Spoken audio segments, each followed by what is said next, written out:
Hey, Feminist Frequency Radio heads. You're probably sitting in traffic right now, maybe doing laundry, I don't know, enjoying this latest season of Feminist Frequency Radio, and you're thinking to yourself, this is life-changing podcasting. Where can I get more? The answer, my friends, is our Star Trek podcast, which is out now. We are tackling the new series Picard, and you really want to know what we think, don't you?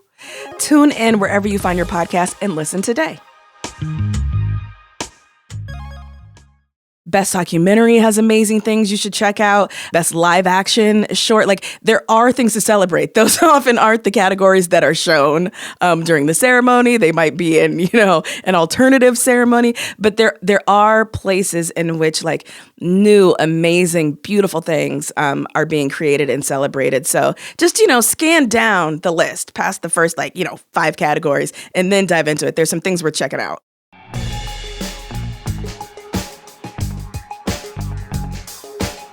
Welcome to Feminist Frequency Radio. This is the show that asks you to be critical of the media you love. I'm Anita Sarkeesian, and I'm joined today by 2 voting members of the Academy who refuse to watch Parasite because they don't want to have to read while they watch a movie. Carolyn Pettit. Can't they just dub those movies? It's so much better. And Ebony Adams. I came to watch a movie, not read a movie. Just in case this is your first time listening to Feminist Frequency Radio, none of that is true. just in case. Just in case you thought maybe we were horrible people. This week, we'll be chatting about the upcoming Academy Awards, which will be airing on Sunday, February 9th.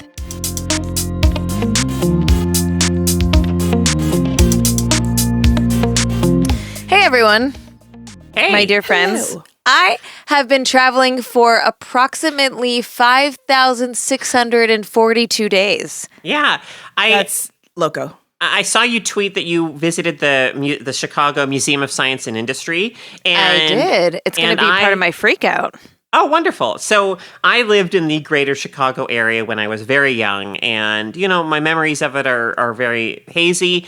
I absolutely adored that museum when I was a child. And it's one of those places that I really hope to revisit as an adult someday, just to see how my childhood memories kind of compare to the experience I have as an adult. But it definitely seems like it would still be a really enjoyable and cool place to visit as an adult.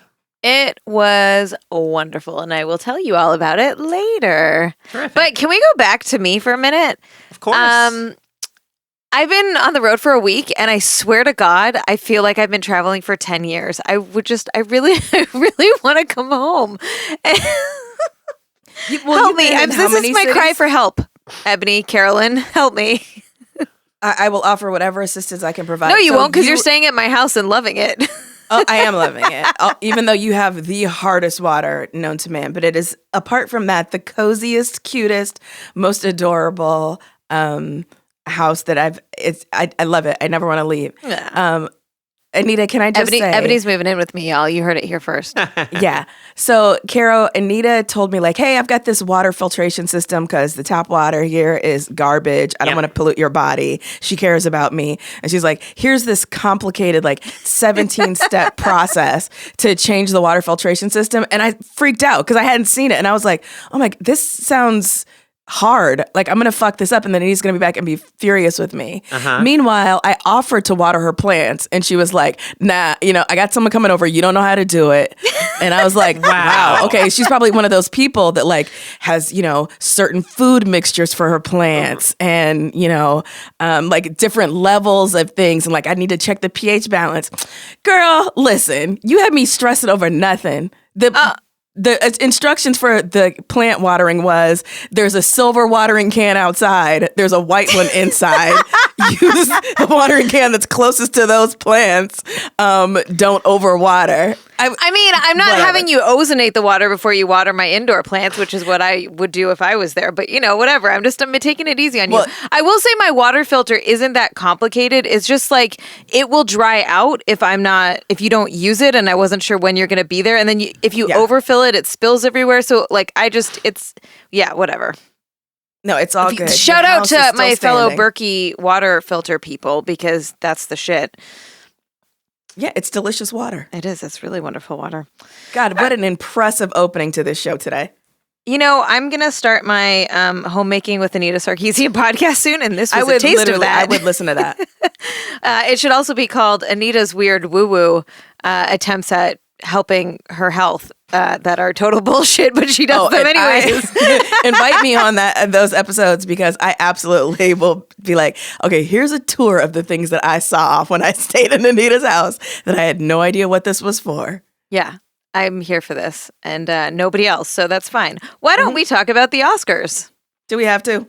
I mean, we don't, but I do want to talk about a few movies because I've been trying to catch up, and I have so many feelings. So let's do this.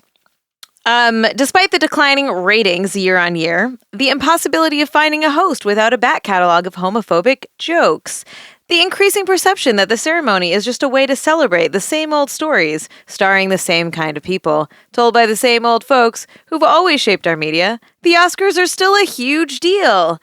Today we're going to share our thoughts about the films and performances that were nominated and the things we loved over the last year that were overlooked. But first, maybe we should talk a little bit about the awards themselves. Carolyn, I know you you like to set that up for us because we say the same thing every year, and we're going to keep on doing it. Mm-hmm. Yeah, I mean, when the nominees are announced, there's always, of course, that reminder of how out of touch and how kind of irrelevant as an institution in a lot of ways the Academy is.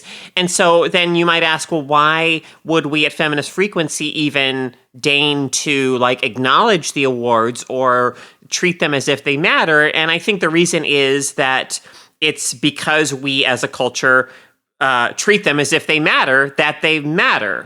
They have they're given this sheen of authority and authenticity. And for a great many people, not just in the United States, but around the world, the Oscars have the ability to influence our collective perceptions of what cinematic excellence looks like. And it's because they have that kind of influence and that level of cultural importance that I think we have to in some way acknowledge that they matter and that maybe it's useful to respond to them in some way. Yeah. And also, it influences who gets funding in the future. Sure. And who what kinds of topics and who is considered valuable, who gets work. Right. I mean, it has studios, a huge impact. Yes. Studios funnel huge amounts of money into, Oscar campaigns that aren't even advertising directed at the public, but just campaigns telling Academy voters, for your consideration, please consider, voting for, Joaquin Phoenix for Best Actor, for instance. And so, and they're not doing that. I mean, they're doing that because it makes financial sense for them. There is the prestige that comes with Oscar wins is obviously can be translated into more money in the future. So this is the thing that that ultimately leaves me so dissatisfied and so angry and, dismissive of the Academy Awards. And to be honest, many of the award shows, except for ones that are specifically associated with the guilds, like the Producers Guild or the Directors Guild. But the thing about the Academy Awards that gets me is the reminder every year that we, in quotation marks, are saying that collectively, these performances, these films represent the pinnacle of cinematic achievement over the past year. Not these are the films that we enjoyed the most, which would be a much more honest thing to say, or these are the films that did something new, or these are the films that, best achievement in the genre of angry white man films, but this is the best actor performance of the year.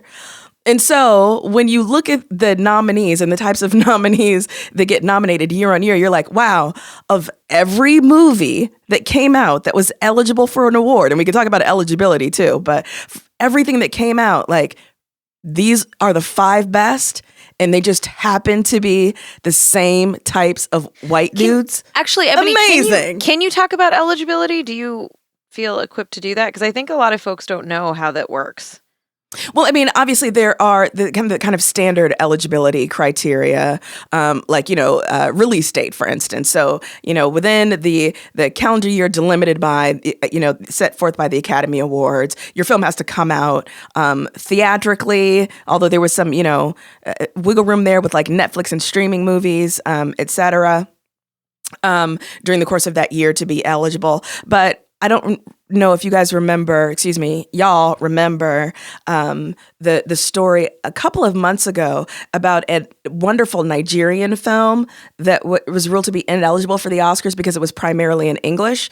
And of course, it was, our assumption is that if it is a film not made by Americans or maybe British folks, sometimes maybe Australians, but essentially like white Westerners, the best it can hope for usually is a foreign film nomination, right?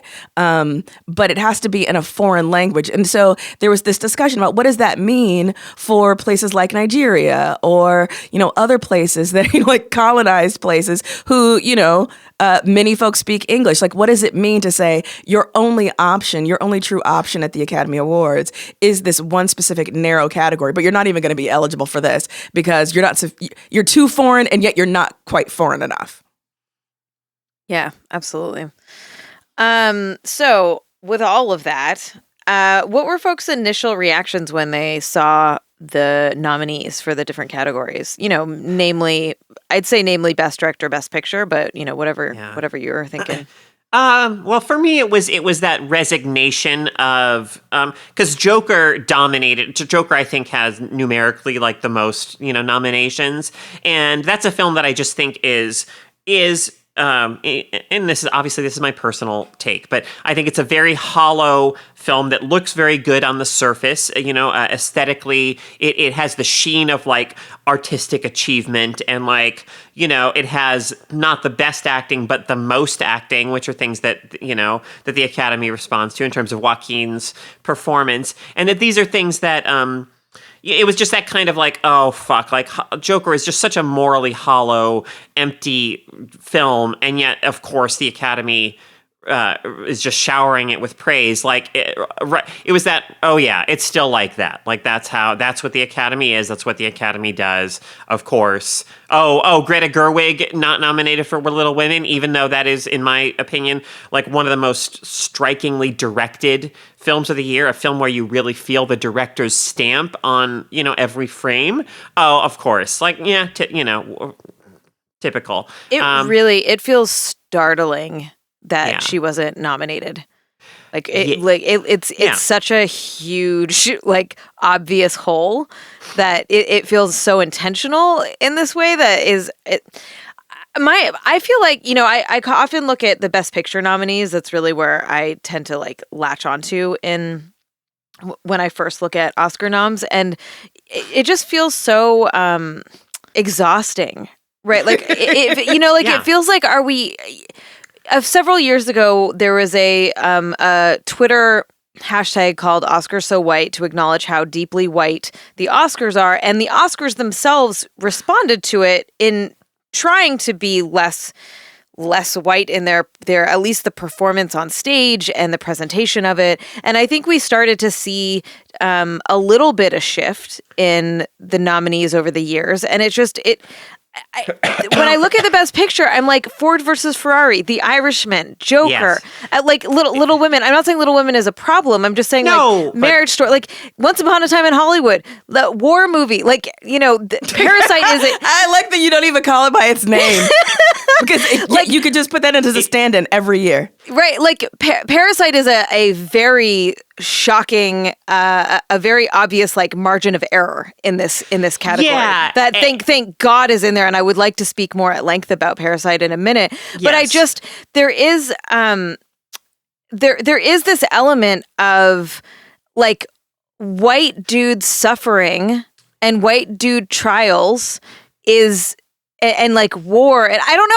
I'm so exhausted by it. I mean, it's that, you know, and it's that sentiment that I quoted in our Little Women episode, and I'm going to just paraphrase here, that I think Greta Gerwig hit the nail on the head in a Vanity Fair interview where she said she acknowledged that there's like this hierarchy of stories, and the Academy is like the main or one of the big reinforcers of this hierarchy, where white male violence and white male like anguish is like at the top of the hierarchy of what we deem important and like worthy of telling stories about, and you know, everything else is kind of secondary to that. And I also want to just, you know, quickly mention it with regard to this. So the one like big nomination for you know, a person of color, Cynthia Erivo for Harriet, which I admit is not a film that I've seen, and I'm sure that she is excellent in it and that the nomination is well deserved. But it's also worth noting that like traditionally, like if there's one kind of story that Academy voters are like comfortable seeing Black people in and awarding even like Best Picture to, it's stories that put, you know, white supremacy and racism at a kind of remove and let us and maybe come out feeling good about, oh, how far we've come, as opposed to stories that confront us with the immediacy of white supremacy as it lives and thrives in our culture today. And you know, it's a biopic of Harriet Tubman. It's safe. Exactly. It has that element of safety to it. So just real quick for folks, if you can't immediately call them to mind, the films that were nominated for Best Picture are Ford vs. Ferrari, The Irishman, Jojo Rabbit, Joker, Little Women, Marriage Story, Once Upon a Time in Hollywood, and Parasite. In 1917. In 1917, sorry. Of that list, to my mind, Jojo Rabbit and Parasite are the two kind of anomalies. I mean, I think there are other films there that certainly are fantastic films. Anomalies in what way? Anomalies in that we don't typically get stories like these. It's not just retreads of the same kinds of stories that we always get, so that the competition seems to be, how can you best duplicate you know, what has come before? How can you best, you know, like put a shine on this template that has already existed? You know, so The Irishman, no matter how much you love The Irishman, the fact is it's not really doing anything new, right? I'm so mad that The Irishman is nominated for Best Picture. I'm so mad about it. So I'm not mad that it's nominated. I think that it is I think it is an interesting evolution of Scorsese's gangster films. I think it is more reflective. None of that. Sorry, I just want to say, like, finish your thought. Sorry. Yeah, like, and so for me, I could live with The Irishman winning as a kind of lifetime, you know, achievement award type thing for Scorsese. The thing that would really bother me is Joker winning, because specifically Joker is deliberately and intentionally an imitation of early Scorsese, and in my view, a very hollow one. And so, like, if Scorsese gets beaten by a film that is like just an empty imitation of early Scorsese, like, that would be like, give me a fucking break, a moment for Carolyn. Well, I guess the reason why I listed the Best Picture nominees is that, and as with the category of Best Director, so we've got Martin Scorsese, Todd Phillips, Sam Mendes, Quentin Tarantino, Bong Joon-ho. Like, you start to wonder as a creative who doesn't fit that mold, whether the problem is not that, you know, you aren't good, but that you cannot replicate, nor do you want to replicate the model that is celebrated, right? So, but there's this inability on the part of so many, you know, film goers, media consumers, to see that their tastes are not objective, but are in fact very subjective and very socialized. Like they've been socialized to learn what greatness is. So if you are a female filmmaker who makes films like Martin Scorsese, for instance, you are much more likely to be feted than if you are a female filmmaker who makes movies that are about women, that are, an entirely different sort of thing. And I bring this up because to date, there have only been 5 women nominated, not won, but nominated for Best Director.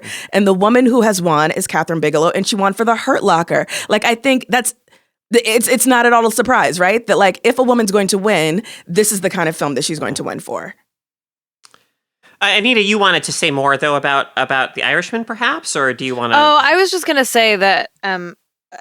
this isn't really that important. I was going to say that the things that you were saying about the film, I don't think make it one of the best 9 films of the year. Sure. And that this really does feel like old guard bullshit. And like you were saying, like a lifetime achievement kind of thing for Scorsese. But it is not like,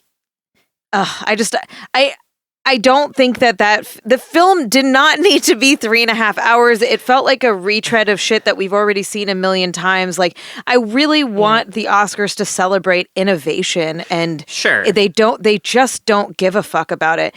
But every now and again, you'll get something like Jojo Rabbit and Parasite in the Best Picture category, which, like, if it won, we'd all be shocked. Like, I think we were all shocked that Moonlight won.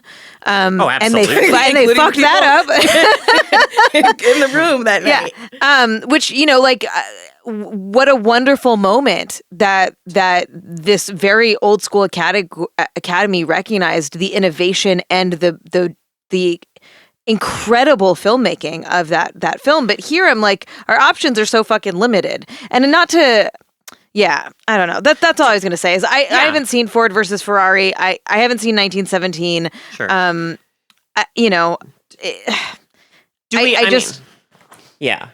don't think like there's not a single movie in here that I wouldn't take out and put like The Farewell in its place. Or The Last Black Man in San Francisco, or even Us, which I did not like as much as Get Out, but I just think like in terms of a director doing something and doing something new, like there's just, and luckily we'll have the chance to, have these people like Lulu Wang and Jordan Peele, and Joe Talbot, hopefully these people will have long careers and we'll be able to enjoy their work forever. But like when I think about films that I'm still thinking about, having watched them several months ago, none of these films on this Best Picture list changed me. It feels a little bit like young folks who are doing interesting things are not considered because you're not like old school enough yet. Like you haven't done your chops, or like you haven't really like put the work in yet to get nominated. And that's not totally true. There are definitely young, I'm looking at the Best Picture list and not necessarily Best Director, but I do want to say though, like Parasite, I'm removing that from the critiques of everything that we're saying right now, because that movie fucking is, I'm so... Like, I'm elated that it is getting the recognition. Like, it just far and away, it blew my mind more than almost any other movie I'd seen in a really long time. So I just want to put that out there of like, I'm thrilled that it's both Best Director, Best Picture, and that like, whether it wins or not, at least that having that kind of recognition, I think is extremely powerful of a movie that is not, in English, and a movie that is not Western based, and a movie that is so deeply critiquing capitalism, like that. It just, I'm shocked. I'm shocked that it's in here, and I'm pleased that it's in here. Can I ask a sensitive question, Anita, Caro? Yeah. Have either of you seen Bombshell, Judy? What's the other one? The Two Popes. No.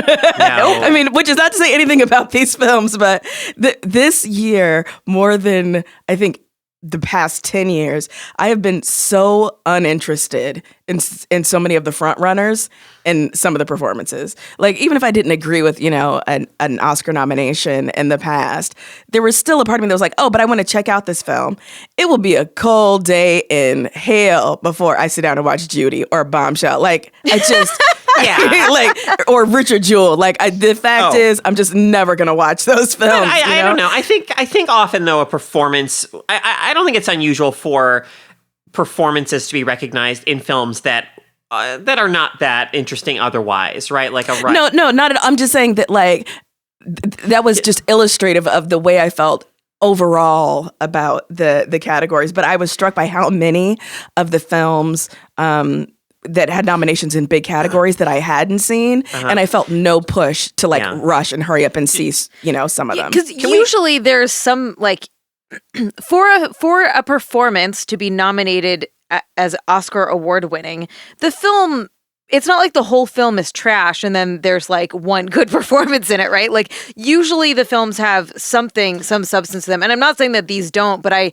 totally hear you if like I don't have a drive to go out and see them, right? Like I'm not going to go out of my way to do that, where I've been trying to watch as many of the like Best Picture nominees as I could in the last couple of days. But some of these I'm just like, I'm just not going to go there. And which one did you just see, Anita? I watched Jojo Rabbit and Parasite yesterday. Right, okay. I want to talk about Scarlett Johansson. Please. So she's nominated in Best Lead and Supporting, and I'm so fucking here for this. Mind boggled?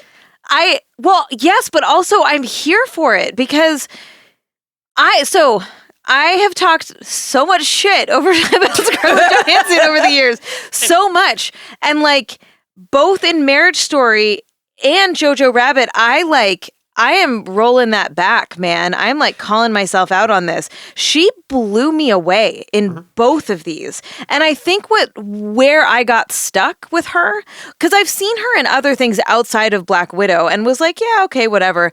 I think that Black Widow is not a good character. I think it's not written well. I think her backstory is boring. And I think that Scarlett Johansson's particular style of acting is not one that does well with that kind of quote, like the archetype of the strong female character. I think that someone like Emily Blunt is really good at that. Yeah. I think she's phenomenal at that. But I don't think Scarlett Johansson is. Yeah. And I got so stuck watching her be this character that she just should not have been cast for that I forgot how... not forgot, but I did not experience how wonderful she was. So in Marriage Story, it was gripping. The way she performed it, the depth of emotion. In Jojo Rabbit, the subtleties and the joy and the heartache, like she just elicited all of it. And so I'm here for. I'm so here for it. I mean, okay. I think she's a fine actor, and an excellent actor. We can't forget maybe her history of playing certain roles that a white actor should not play. And she supported. Woody Allen. Woody Allen, right? Like I'm not speaking about her as a human here. No. I don't know her, and she has issues and choices she's made. But I kind of wanted to acknowledge that I feel like I have been unfair to her. Not that she gives a shit. That's totally fair. I'm not gonna lie. Like the fact that she's nominated in 2 different categories again for the best performance of 5 of everything that came out in cinema. So I'm not here for it. I'm not here for it. So, for example, Laura Dern being nominated as a supporting role in Marriage Story, like Laura Dern's great. Like she's fine. That role is not worthy of this nomination. Like I was shocked to see that. I disagree. I thought the way that she, because if you look at her in a film like Little Women, where she's so sincere and warm and like, you just feel like, oh, I just want to come home to her and have her be my mom and she'd be like so great. And it's a completely different character that you get in Marriage Story, where she's this like hard, kind of hard-edged, superficial LA divorce lawyer. I don't know. I thought she was great. Enough. But I don't feel like that character was enough of a character to be nominated there. So, like, for example, in Little Women, Florence Pugh.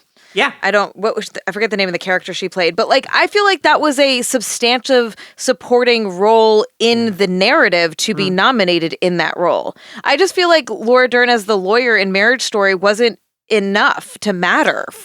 I mean, there's been I forget what the shortest amount of screen time anyone's ever won a supporting actor Oscar for is. I mean, I think it may have been like Judi Dench in Shakespeare in Love or something, where, you know, it's this sort of thing where, anyway, this has been a conversation before of like, how big a role do you even have to have? And sometimes people, I think it's about like the impression they leave on the overall film. And for me, Marriage Story, like, I don't know what her screen time was, but I don't know, you know, I mean, I really felt her in that movie. So in that sense, I'm okay with it.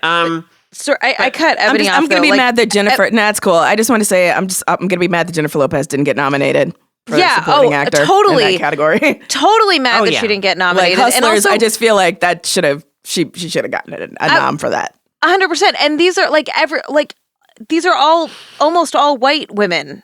Right, yeah, that's a huge problem. Yeah, of course it is. No, that is absolutely. Cynthia Erivo is the only person of color in all the acting nominees. Yeah. Male and female? Yes. And also, when are we going to do away with gender categories? Right. Although women would never get nominated, so... Yeah. Womp womp. Carol, can you talk a little bit about original and adapted screenplay? Because I do want to hear your thoughts on those two categories. Well, okay, yeah. I'm sorry, that wasn't a very smooth segue, but hit it. I don't have a whole lot to say about adapted screenplay. Nominees there are The Irishman, Jojo Rabbit, Joker, Little Women, and The Two Popes. I think Little Women, for me, the way that Greta Gerwig restructured the novel for the film and broke down the linear narrative into this non-linear narrative that makes real, like, emotional and psychological sense, you know, makes that the front runner for me. And like anything here, I'll be very upset if Joker wins. But, you know, beyond that, I don't have really strong feelings about the category.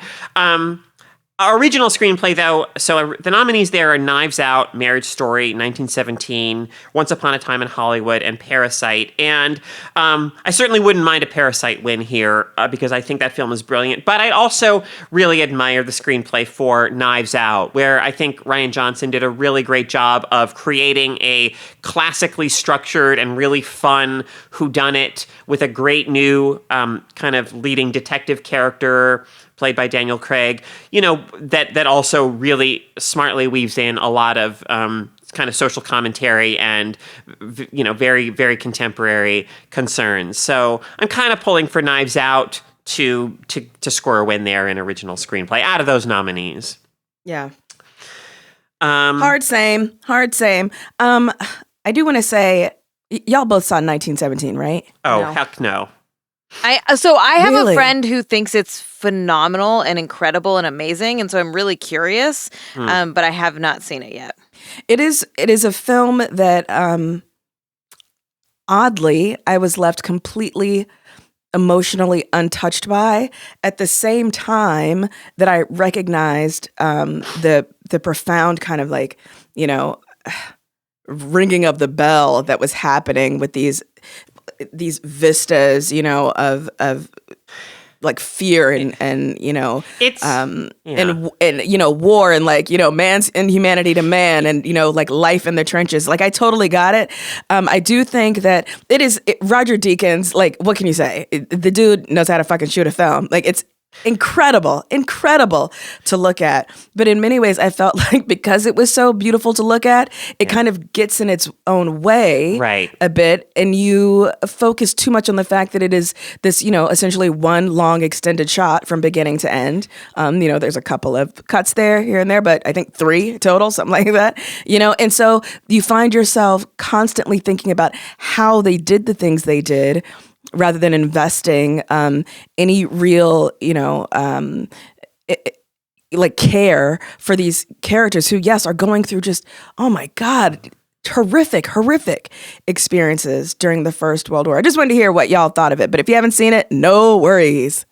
So I'm curious what your, like, if this wins, I'm gonna flip a table. Like the one that you're like, please God, don't make it be that thing. And I think Carolyn said the Joker, like, made a really compelling point for the Joker. Ebony, what are your thoughts of, like, no? Oh man, R.I.P. to my mentions, but The Irishman, like, why? Why? But Joker is so much worse. Okay, It's so For real, I know. I totally agree. And yeah, like I guess if the Joker wins, it will be so horrific that will almost be laughable to me, which it's totally not. I mean, when you look at the kind of like, you know, sorry. oh my God.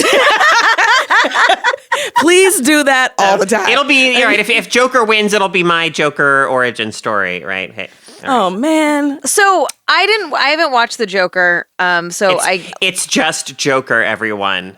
It's not the Joker. Oh, Jesus. Sorry. So I haven't seen it, which I feel I would like to see it so that I could have this functional conversation. But for me, it's Once Upon a Time in Hollywood. Like the Irishman makes me upset for a lot of reasons, but not like Once Upon a Time does. Yeah.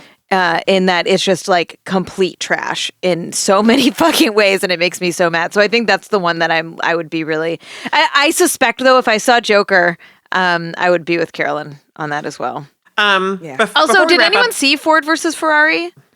I saw Ford versus Ferrari. Is there anything to say about it? I mean, it's a well-made film. It's engaging. It's gripping. I think it's very watchable. I liked it overall. It's totally traditional masculine, uncritical kind of masculine bullshit in a lot of ways. It has no interest in challenging gender, norms. In fact, it reinforces them gleefully. And my one feeling, like I came out of that film feeling like there's this one antagonistic executive in the film played by Josh Lucas, who I felt was a little queer-coded in that, like, smarmy. I haven't seen any commentary about that online. So maybe that was just my perception and nobody else picked up on that or whatever. I mean, it's sort of like the kind of movie that, I might watch it if I'm flipping channels and it's on cable type thing, but I don't really feel like it deserves to be a Best Picture nominee. Yeah. I do quickly want to, before we wrap up completely, I do want to also mention that I am in the Best Actor category. I am kind of rooting for Antonio Banderas, who is nominated for the Pedro Almodovar film Pain and Glory, which is absolutely one of my favorite films of last year. And is I think this is like its only major nomination. So I'm glad to see the film acknowledged even to that degree. And I think Antonio Banderas' performance in the film is very sensitive and lovely, and I would really like to see him win for that out of the nominees. That's one that I haven't seen yet that I do actually want to see. So I'm going to get on that ASAPually. Is it weird that... Yes. Is it weird that both Joe Pesci and Al Pacino were nominated for The Irishman and Robert De Niro wasn't? And also, how dare The Irishman take up 2 slots in the supporting role category? Yeah. Just putting that out there. I do want to... I was the only one that saw Jojo Rabbit, right? Ebony, you hadn't seen it? I have not seen it. So I saw it yesterday, and I really thought I wasn't going to like it because it has all the things that I don't like in films generally. And it was Hitler, very good. You're usually very much not a Hitler person, but you know. I'm not. Yeah. I can say with full sincerity that I'm not a Hitler person. Yeah, you can. Yeah. But so it has a bit of the what's that director that I don't like? Okay. Come on, Carolyn, you know this. He does the cutesy things, and there's the Wes Anderson, the Isle of Dogs, and the blah blah blah. Wes Anderson. Yes, yeah. I fucking hate Wes Anderson, and I hate all his goddamn movies, and I hate his aesthetic. And I don't actually hate his aesthetic, but I just don't like the movies, so that means I hate the aesthetic. Anyways, on the surface, I think Jojo Rabbit has a similar kind of aesthetic, and then also it's a really intense satire that. I was like, how do you do it? Like, how do you actually like be Hitler and like make and be a Nazi and like make fun of Nazis while being a Nazi and all of this stuff? And like it really, I think, worked in this way that I was very surprised about. And so just sort of shout out to Taika Waititi for making that happen. It's Nice. I would check it out if you're on the fence about it. I would check it out and see what you think. All right. Well, I also want to shout out. Oh, sorry. Go ahead. Oh, yeah, I just wanted to give a shout out. Like, if you, there are amazing things that the Academy has chosen to nominate this year. They just tend not to be in those bigger categories. But one thing that I absolutely loved was this animated short called Hair Love by Matthew Cherry and Karen Rupert Tolliver. Like, so it's beautiful. just so beautiful, so good. And I think like Best Documentary has amazing things you should check out. Best Live Action Short. Like, there are things to celebrate. Those often aren't the categories that are shown during the ceremony. They might be in, an alternative ceremony. But there are places in which like new, amazing, beautiful things are being created and celebrated. So just, scan down the list past the first 5 categories and then dive into it. There's some things we're checking out. All right, y'all. Well, tell us what you think about the Oscars. We'd love to know what your thoughts are, what movies you like, which movies you're like, why the hell did they nominate those? And you can do that in places like Twitter, I guess. I don't know. Find us. Patreon. There's all kinds of places. Anyways, we'll be right back with our weekly freakouts.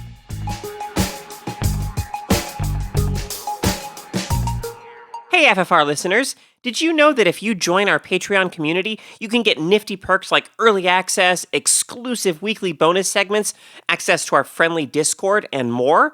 That's right, you can get cool stuff and help us keep doing FFR at the same time. What are you waiting for? Go to patreon.com/femfreak. What's your freak out? Now it's time to talk about what's been thrilling us, moving us, upsetting us, or infuriating us this past week. Carolyn, you got something for us? I do. This may be, you could argue that I'm cheating a little bit here because this is something that already has gotten quite a bit of attention in freakouts recently.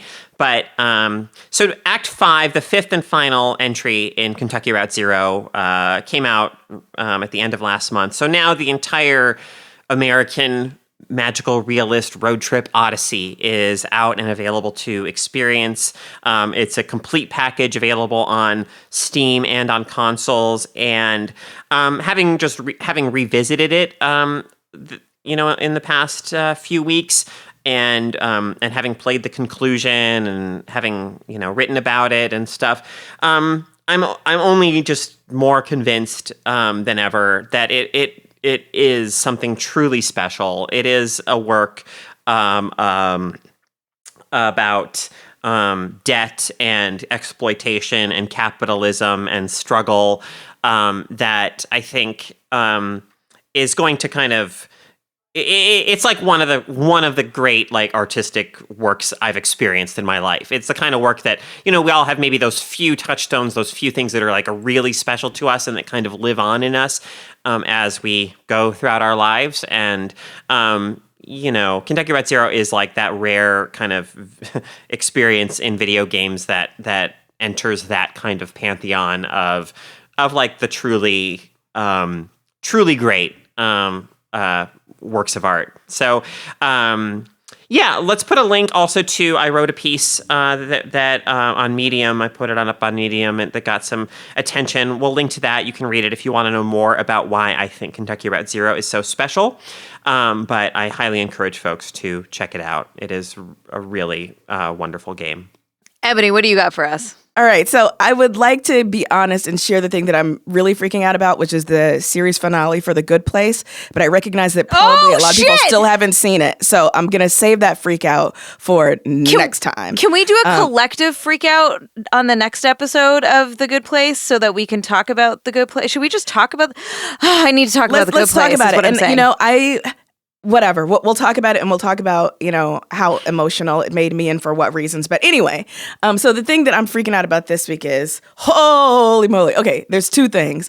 One, the Netflix limited series Dracula, which is done by Stephen Moffat and Mark Gatiss, who many of y'all know from either Doctor Who or Sherlock. And there's a lot of Doctor Whoian, Sherlockian touches in it. But it is just oh my God, it is completely banana pants in the most delightful way. It is lusciously campy and queer and over the top and absurd. And it's 3 episodes, so get into it. Also, the guy who plays Dracula, class bang, Danish actor, was in The Bridge. I will never not watch something that an actor from The Bridge shows up in. But the real freak out this week, Bad Boys for Life, which I just saw last night. Y'all, this movie is so bad. It is so bad. And it is bad for weird reasons. Like, you would think it would be bad because it's derivative, which it is, because it didn't need to be made. We're past this point of caring about these two characters, which we are. That it's essentially a 2 hour and 20-minute music video. It is. But all of those things, like, it could have been fun despite those flaws. It was anti-fun. This movie owes me fun. It's in the red for fun. But one of the weirdest things about this is how it is overtly and explicitly Christian, which I was not prepared for. Wow. Yeah. Like, it was weird. So Martin Lawrence plays a character who, okay, so, you know, the characters from Bad Boys, whatever, Bad Boys for Life, y'all get it. So he's ready to retire, right? And he has the very, reasonable kind of reflection that I've been living my life in this way that purports to be about like law and order, but really has embraced a lot of violence and death. And I don't want that to be my legacy, but it's framed in explicitly religious ways. And, he wears a cross.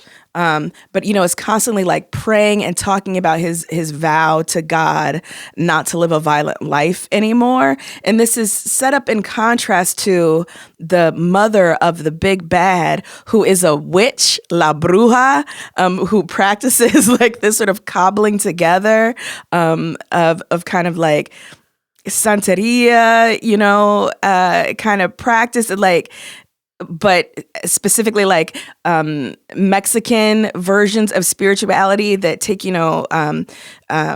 like elements of Catholicism and other like indigenous religious forms. So like that's set up in contrast to Marcus's Christianity. And it's weird, y'all. It's weird, but it's not good weird. And it is offensive how poorly some of the action sequences are shot. Do not waste your money on Bad Boys for Life if you were thinking of doing it. I feel terrible because Bad Boys for Life 2, classic, but whew. Why did you waste your money on it? I did not. I had free passes. Oh, specifically to that? No, I had general free passes, and there's like nothing out that either I haven't seen already or that I want to see. So it was either this or Jumanji. Ooh. And I went to go see Bad Boys for Life. Cool. Have missed Martin Lawrence. Always thought that was a funny dude. I wanted my free money back. It was terrible, y'all. Like, oh God. Anyways, on to you, Anita. Well, I was in Chicago this weekend, and I got the opportunity to have a group of us were able to do a little behind-the-scenes tour of the Museum of Science and Industry. My favorite part was actually not like there's some cool stuff behind the scenes, but I really love one of the exhibits that they have going on right now that we had a chance to check out, which is called Wired to Wear, and it's about wearables, like tech wearables. And so there's all of this just like fun, different kinds of pieces of things that are like prototypes and experiments or actually exist. I have them all on my have a story on my Instagram right now, and I'll make it a highlight so you all can check it out. It's Instagram.com/Anita Sarkeesian. But just I want to call out a couple of the things. There was a table of prosthetics, which I was really into. And there's this one in particular that is a leg prosthetic, and it is covered in these beautiful jewels, and it has a speaker built into it. And it was made for the performer Victoria Modesta, who had amputation below the knee as a part of her, like, I don't know, as a performance or something like that. So that was on display. It was gorgeous. There was a glitter cannon arm prosthetic, which I really wish was able to be used, but I imagine really messy. There was also a Nerf gun arm prosthetic. So you can just, I'm just saying, like these are fun things. But there's a bunch of other stuff there. So for example, there is a spacesuit developed at MIT as a attempt to, it's called the biosuit, the MIT biosuit, as an attempt to try and make spacesuits a lot lighter, because right now they're about 300 pounds, the big, bulky, hard to move ones. And this one is really form fitting. It's basically like a onesie, and it looks really good. I would wear that just for fun. Some of the other stuff that really stuck out at me, and this one I'm just like, I want. It's this beautiful dress. It's a beautiful dress. It's called the spider dress. And the reason it's called that is because it has this huge attachment over the shoulders. And the spiders actually have the spider arms have this sensor in them. And it senses if you're feeling anxious. And if you are, it will literally push the people around you away. That's amazing. So good. There was another one that's a jacket that has a sensor and a speaker on the back of the coat. And if people get too close, it barks at you. I gotta go to Chicago. This sounds amazing. Yeah. So behind the scenes, I found another one that looked like, I didn't ask them, but it looked like it should have been a part of this exhibit, but probably didn't make it out. Or maybe it was a part of a different exhibit. And it's a dress, kind of like a nice sparkly dress. And apparently it was created to count the number of times and the frequency of harassment that happens in Brazilian nightclubs. And I was like, yo, like quantitative data about harassment, but like fashion.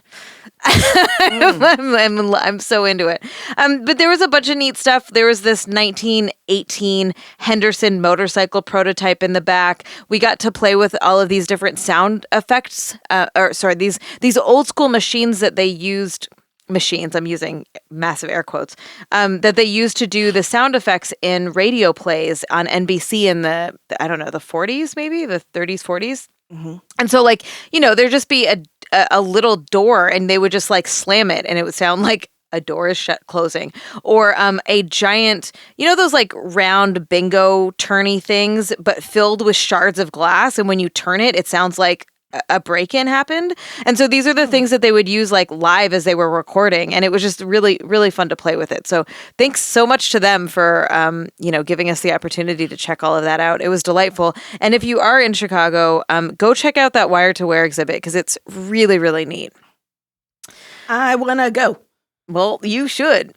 You can submit your own freakout at feministfrequency.com/freakout. Thank you so much for listening to us. I have a couple of housekeeping things.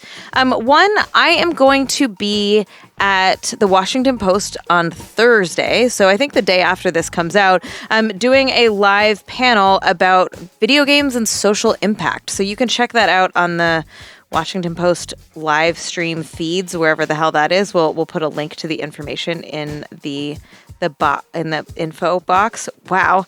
And I'm stumbling because I had a second piece of housekeeping I wanted to say and I can't remember. But because I can't remember, I will quickly fill it in with, hey, Ebony and I are running a Star Trek podcast. You might know that. What you might not know is that we are podcasting Picard. So if you're watching it, come hang out with us.